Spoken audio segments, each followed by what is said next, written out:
ಸಮೃದ್ಧಿ Manjunath minority minister. ಆಯ್ತು. మన ಸಭಾಧ್ಯಕ್ಷರೇ, ಚುಕ್ಕೆ ಗುರುತಿನ ಸಂಖ್ಯೆ 81 ಮೊನ್ನೆ ನಮ್ಮ ವಸತಿ ಮತ್ತು ಒಕ್ಕೂಟ ಸಚಿವರಿಗೆ ಕೇಳಕ್ಕೆ ಇಷ್ಟಪಡ್ತೀನಿ. ನೀಡಲಾಗಿದೆ ಸಾಮಾನ್ಯ ಅಧ್ಯಕ್ಷರೇ. ಉತ್ತರವನ್ನು ತಾವು ನೀಡಿದಿರಿ, ಬಟ್ ಉತ್ತರ ನಮಗೆ ಸಮಂಜಸವಾಗಿಲ್ಲ ಅಂತ ತಮ್ಗೆ ಹೇಳಕ್ ಬಯಸ್ತೀನಿ. ನಮ್ಮ ಬಹುಶಃ ಕೋಲಾರ ಜಿಲ್ಲೆ ಮುಳಬಾಗಿಲು ತಾಲೂಕು ಗಡಿಭಾಗದ ಒಂದು ಪ್ರದೇಶವಾಗಿರೋದ್ರಿಂದ ಈಗ 42,000 ಜನ ಅಲ್ಪಸಂಖ್ಯಾತರಿರ್ತಕ್ಕಂಥ ಜನ ನಾವು. ಇವತ್ತು ನೀವು 3 ಕೋಟಿ ಬಿಡುಗಡೆ ಮಾಡಿ 90 ಲಕ್ಷ ಆಗಿ ಕೊಟ್ಟಿದ್ದೀವಿ ಅಂತ ಹೇಳ್ತಿದ್ದೀರಿ. ಬಹುಶಃ 42,000 ಇರ್ತಕ್ಕಂಥ ಅಲ್ಪಸಂಖ್ಯಾತ ಜನ ನಾವು ಯಾವ ರೀತಿ ಅದನ್ನ ಡೆವಲಪ್ ಮಾಡಬೇಕು, ಯಾವ ರೀತಿ ಬಳಸ್ಕೊಬೇಕಂತ ತಾವು ಉತ್ತರ ಕೊಟ್ಟರೆ ನನಗೆ ಸಮಂಜಸವಾಗಿರ್ತದೆ. ಬಹುಶಃ ಬರ್ತಕ್ಕಂಥ ಅನುದಾನದಲ್ಲಿ ನೀವು ಯಾಕೆ ಈ ಥರ ತಾರತಮ್ಯ ಮಾಡ್ತಿದ್ದೀರಿ ಅಂತ ಕೂಡ ಗೊತ್ತಾಗ್ತಾ ಇಲ್ಲ. ಯಾಕಂದ್ರೆ ಇವತ್ತು ಸರ್ಕಾರ ನೀವೇನು ಹೇಳ್ತಾ ಇದ್ರಿ, ನಾವೆಲ್ಲರಿಗೂ ಒಂದೇ ಸರ್ಕಾರ ಮಾಡ್ತೀವಿ ಅಂತ ಹೇಳ್ತಿದ್ದೀರಿ. ಬಹುಶಃ ಕಾಂಗ್ರೆಸ್ ಅವ್ರಿಗೊಂದು ತಾರತಮ್ಯ, ನಮಗೊಂದು ತಾರತಮ್ಯ ಮಾಡ್ತಿದ್ರಿ. ತಾವು ಬೇಕಾದ್ರೆ ಸಾಬೀತುಪಡಿಸ್ತೀನಿ ಅದನ್ನ. ಬಹುಶಃ ತಾವುಗಳೇ ತಮ್ಮನ್ನ ನಮ್ಗೆ ನಿಮ್ಗೆ ಕೈ ಮುಗಿದು ನಾನು ಕೇಳ್ತೀನಿ ಸರ್, ಎಲ್ಲೆಲ್ಲಿ ಅಲ್ಪಸಂಖ್ಯಾತ ಜನ ಕಡಿಮೆ ಇದ್ದಾರೆ ಅಲ್ಲಿ ಕಡಿಮೆ ಕೊಟ್ಕೊಳ್ಳಿ. 40,000 50,000 ಇರ್ತಕ್ಕಂಥ ಅಲ್ಪಸಂಖ್ಯಾತ ಜನದಲ್ಲಿ ನಾವು ಯಾವ ರೀತಿ ಅವರಿಗೆ ಅಭಿವೃದ್ಧಿ ಮಾಡಬೇಕು, ಒಬ್ಬ ಶಾಸಕರ ನೀವು ಯಾವ ರೀತಿ ಅವರಿಗೆ ತಲೆ ಎತ್ತಿ ತೋರಿಸ್ಬೇಕಾರದ ತಾವು ನಮ್ಮ ಮನಸ್ಸಿನ ಬಾಧೆನ ಅರ್ಥ ಮಾಡ್ಕೊಂಡು ಮುಂದಿನ ದಿವಸ ನಿಮ್ಗೆ ಗೊತ್ತಾಗುತ್ತೆ ಅಂದ್ಕೊಂತೀನಿ.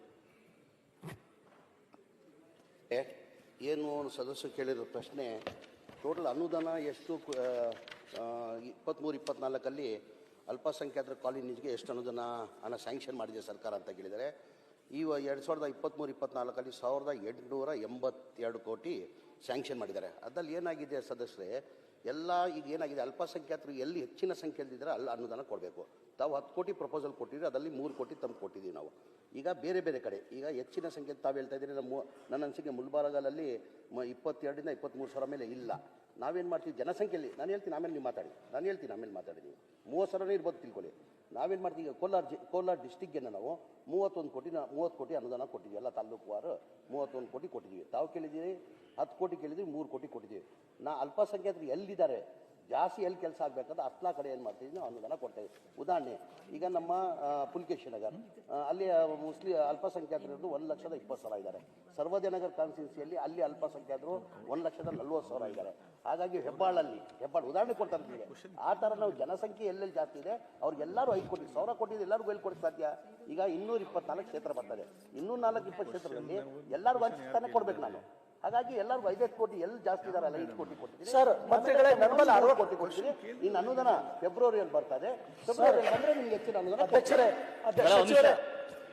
ಸಚಿವರೇ ಬಸವ ನಿಮಿಷ ಸರ್, ನಾನು ಪೂರ್ತಿ ಆಗ್ಬಿಡ್ಲಿ ಸರ್, ದಯವಿಟ್ಟು ಪೂರ್ತಿ ಆಗ್ಬಿಡ್ಲಿ.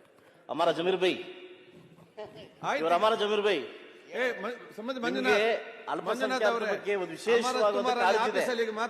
ಭಾರತ ದೇಶದಲ್ಲಿ ದಕ್ಷಿಣ ಭಾರತದಲ್ಲಿ ನನ್ನ ದರ್ಗಾ ಇದೆಯಲ್ಲ, ಹೈದರಾಬಾದ್ ದರ್ಗಾ ಇದೆಯಲ್ಲ, ಸುಮಾರು 1,000 ಜನ ಮೌಲ್ಯಗಳು ವರ್ಷಕ್ಕೆ 1,000 ಜನ ಬರ್ತಾರೆ.